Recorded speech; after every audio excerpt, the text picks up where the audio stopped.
ఈరోజు మన round table సమావేశం తెలంగాణవాదం అంటే ఉగ్రవాదమా,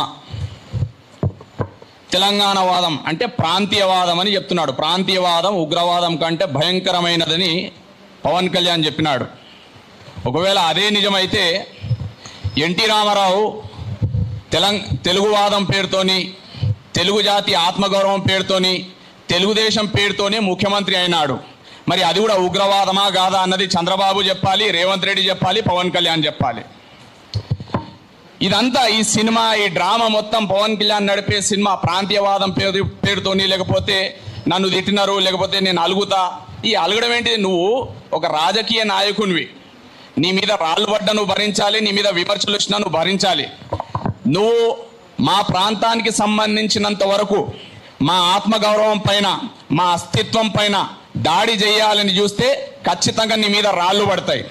నువ్వేం రాజకీయ నాయకునివి, చిన్న మాట అంటే అలుగుతావు, మమ్మీ డాడీ పొలిటీషియన్ లాగా ఉన్నావు మాకైతే. నువ్వు ఇంకో మాట చెప్తున్నాం మిత్రులారా, ఈరోజు ఈ తమాషా మొత్తం ఎందుకు నడుస్తుంది అంటే అక్కడ A1 A2లు ఇద్దరు 2 రాష్ట్రాలకు ముఖ్యమంత్రులు ఉన్నారు. అయితే ఇదే సందర్భాన్ని దీన్నే అదునుగా చూసుకొని మళ్ళీ ఇక్కడ ఏంటిదంటే ఆధిపత్యం చెలాయించడానికి మన తెలంగాణ సోయి ఏదైతే ఉందో, తెలంగాణ ప్రజల్లో తెలంగాణ వాదానికి సంబంధించిన చైతన్యం ఏదైతే ఉందో, తెలంగాణ కాన్షియస్నెస్ ఏదైతే ఉందో దాన్ని తుడిచేసి, దాన్ని తుంచేసి, మొత్తం ఇరేజ్ చేసేసి మళ్ళీ ఆంధ్ర ఆధిపత్యాన్ని తేయడానికి ప్రయత్నం జరుగుతుంది. దీన్ని మనం గమనించాలి. అందుకే ఆ మాట వాడిండు, ప్రాంతీయవాదం అన్నది ఉగ్రవాదం కంటే భయంకరమైనది అనే మాట ఉత్తరనే రాలేదు. మరి ప్రాంతీయవాదం అంటే ఏదో విడగొట్టడం కాదురా నాయన, మా మట్టి పైన ఉన్న ప్రేమ అది. ఒకవేళ ప్రాంతీయవాదం గురించి నువ్వు మాట్లాడినట్లయితే ప్రపంచమంతా ఈరోజు ప్రాంతీయవాదమే. దేశాల మధ్యలో గోడలు ఎందుకున్నాయి, రాష్ట్రాల మధ్యలో సరిహద్దులు ఎందుకున్నాయి, జిల్లాల మధ్యలో సరిహద్దులు ఎందుకున్నాయి, మండలాలు, తాలూకాలు ఇవన్నీ ఎందుకున్నాయి? ఇదంతా ప్రాంతీయవాదం కిందకే వస్తుంది. అట్లయితే నీకు ఒకవేళ ప్రాంతీయవాదం కాదనుకుంటే ఖండాల మధ్యలో, దేశాల మధ్యలో ఏవైతే గోడలు ఉన్నాయో అవన్నీ కూల్చేయగలుగుతావా? అది సాధ్యమవుతుందా? కావున నువ్వు చెప్పే మాట ఎప్పటికీ కూడా అంగీకరించే ప్రసక్తి లేదు, నువ్వు సోయలేని మాట అన్నట్టు.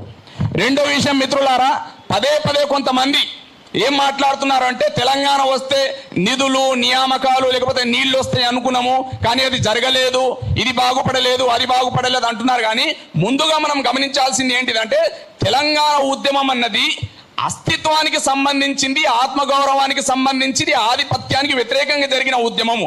ముందు ఇక్కడి నుంచే పుట్టింది, ఇది మనం గమనించాలి.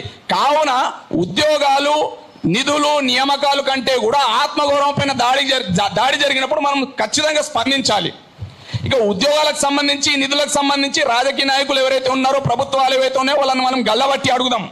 అదేవిధంగా మిత్రులారా, ఈరోజు ఇక్కడ రేవంత్ రెడ్డి ఉన్నాడు, కావాలని మరి ఆయన తెలుసు కదా, చెప్తాడు కదా చంద్రబాబు గురువు అని చెప్తాడు.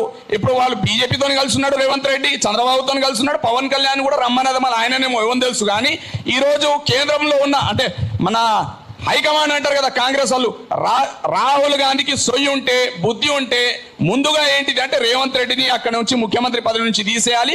కరుడు కట్టిన మీరు కాంగ్రెస్ ప్రభుత్వాన్ని ఏదో తెచ్చుకున్నారు కదా, కేసీఆర్ మీద కొట్లాడి, లేకపోతే ఏదో ఒక మాయ మాటలు చెప్పి, మరి అందులో కరుడు కట్టిన కాంగ్రెస్ వాదులు ఉంటారు. మీరు ఎందుకు ముఖ్యమంత్రి గారు, మీరు ఎందుకు కొట్లాడరు, మీరు ఎందుకు దీన్ని వ్యతిరేకించి రాహుల్ గాంధీ ముందు ఎందుకు కూర్చోరు? కావున దీనిపైన కూడా మీరు ఆలోచించాలి. అదేవిధంగా మిత్రులారా, నీకు దేశభక్తి గురించి మాకు నేర్పిస్తున్నాను, దేశభక్తి పెరగాలి, మార్వాడి వద్దు, నార్త్ ఇండియా వద్దు, ఈ ఇండియా వద్దు అని చెప్తున్నావు. కానీ దేశభక్తి గురించి నీ దగ్గర మేము పాఠాలు నేర్చుకోవాల్సిన అవసరం లేదు. ఎందుకంటే నీకు ఎప్పుడైతే నీ ప్రాంత పైన ప్రేమ ఉంటుందో, నీ మట్టి పైన ప్రేమ ఉంటుంది, నీ ఊరి పైన ప్రేమ ఉంటేనే నువ్వు దేశాన్ని ప్రేమించగలుగుతావు. నువ్వు ప్రాంతాన్ని ప్రేమించొద్దు, అంతా ఒకేలా చూడాలి అంటే నీ దేశభక్తి ఎక్కడి నుంచి వస్తుంది చెప్పు? నువ్వు దేశభక్తి గురించి మాకు చెప్పాల్సిన అవసరం లేదు. నీకంటే ఏమైనా దేశానికి సమస్య వస్తే తెలంగాణ ప్రజలు కానివ్వండి, మాలాంటి వాళ్ళు ముందుండి బార్డర్ దగ్గర నిలబడతాం. నువ్వు సింగపూర్ వెళ్ళిపోతావు, లేకపోతే మలేషియా వెళ్ళిపోతావేమో. కానీ ఇంకో చివరిగా ఏం చెప్తున్నాను అంటే తెలంగాణ వాదం అంటే తెలంగాణ మట్టిని ప్రేమించడము, మా ప్రాంతీయవాదం అంటే మా ఆత్మగౌరవాన్ని నిలబెట్టుకోవడం. ఇంకోసారి ఇష్టం వచ్చినట్టు మాట్లాడితే తెలంగాణ ప్రజలు ఎవరు ఊరుకోరు. జై తెలంగాణ.